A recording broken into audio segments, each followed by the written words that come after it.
The Great Wall of China is famous for one fact that turns out to be completely false, that it is the only human-made object you can see from space with the naked eye. A well-known claim about the Great Wall, that it's visible from space, is false. It is a wonderful story, and it is simply not true. The wall is only a few meters wide along most of its length. The Great Wall is only a few meters wide along most of its length. And it is built from earth and stone that blend right into the surrounding landscape, making it nearly impossible to pick out from orbit. The myth fails its slim stone and earth design, makes spotting it from space nearly impossible. Astronauts have settled the question for good. Those who walked on the moon reported seeing oceans, continents, and clouds, but no trace of any structure built by people. Moonwalkers saw oceans and clouds, but no human structures. Crew members on the International Space Station, orbiting just a few hundred kilometers up, say the same thing.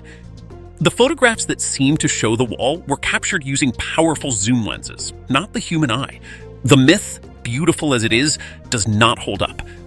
The Great Wall's visible from space legend is far older than space travel itself, which surprises almost everyone. People naturally assume the idea was born in the era of rockets and astronauts. In truth, it dates back more than 2.5 centuries. The earliest known version appears in a private letter written in 1754 by an English scholar who claimed the wall could be made out all the way from the moon, long before anyone could possibly test such a thing. The notion was repeated over the years and then truly cemented in popular culture by a famous 1932 newspaper cartoon, which declared the wall the only work of humankind visible from the moon. So the myth was invented, spread, and widely believed generations before a single human being ever left the planet to check.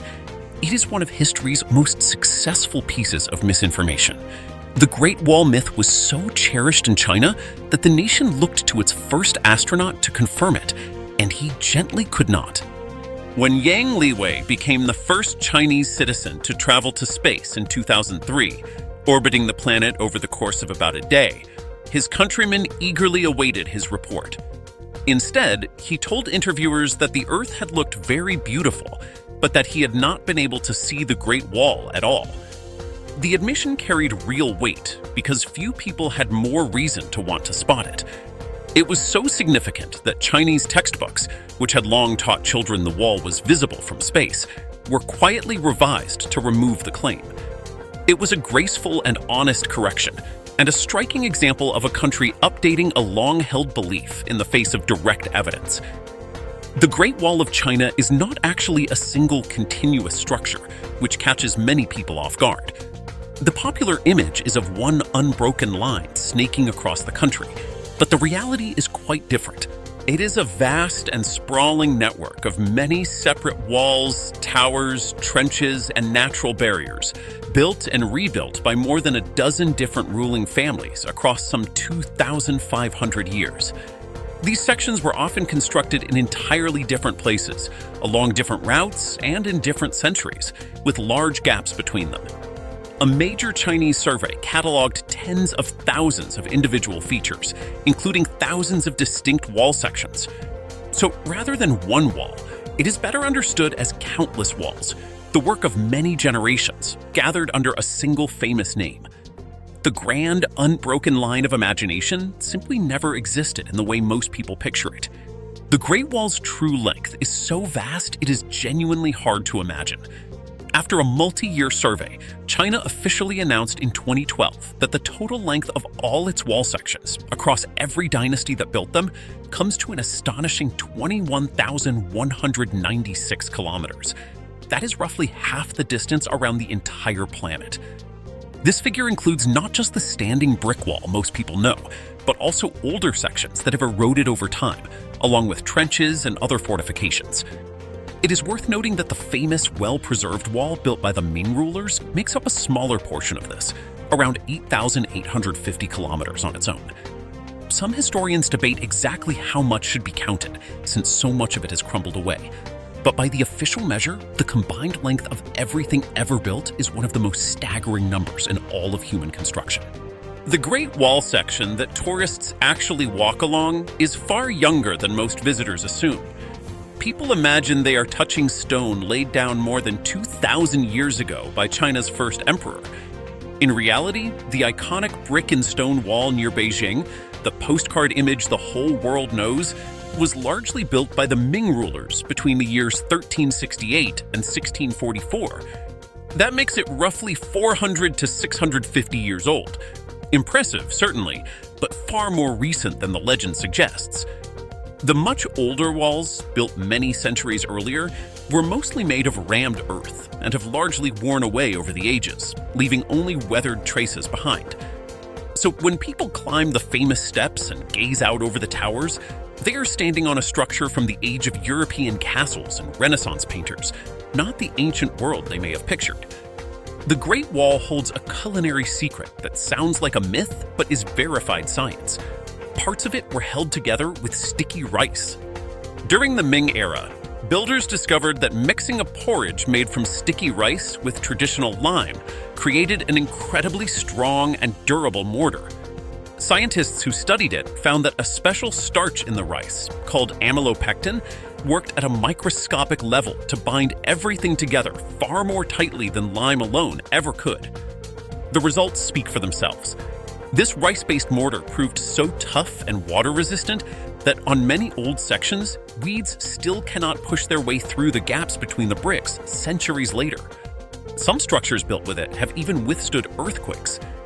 Researchers were so impressed that they are now studying the ancient recipe to help restore historic buildings today. It is one of the oldest known building techniques of its kind. The Great Wall carries a grim legend that, thankfully, turns out to be untrue. The claim that the remains of laborers were built right into the structure as part of the material. For generations, a dark story held that those who were lost during the long, hard years of construction were placed inside the wall itself. Modern study has firmly put this to rest. No human remains have ever been found within the wall's structure, and builders would have known that placing anything that decomposes inside it would only weaken the whole thing.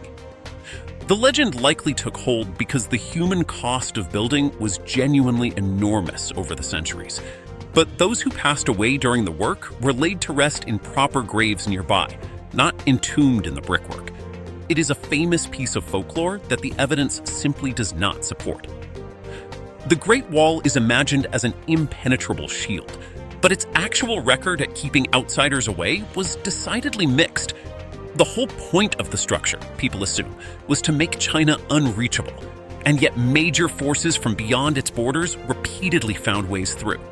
In the 13th century, the famous leader Genghis Khan and his riders pushed past China's defenses and went on to rule the country.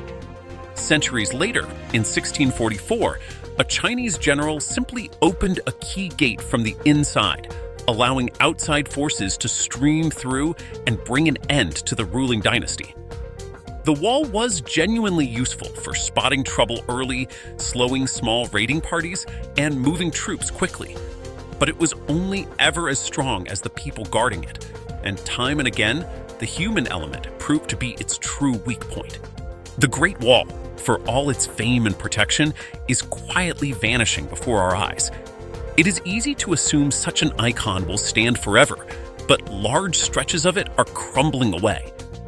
By China's own reckoning, nearly a third of the older Ming-era sections have already disappeared, and only a small fraction remains in truly good condition.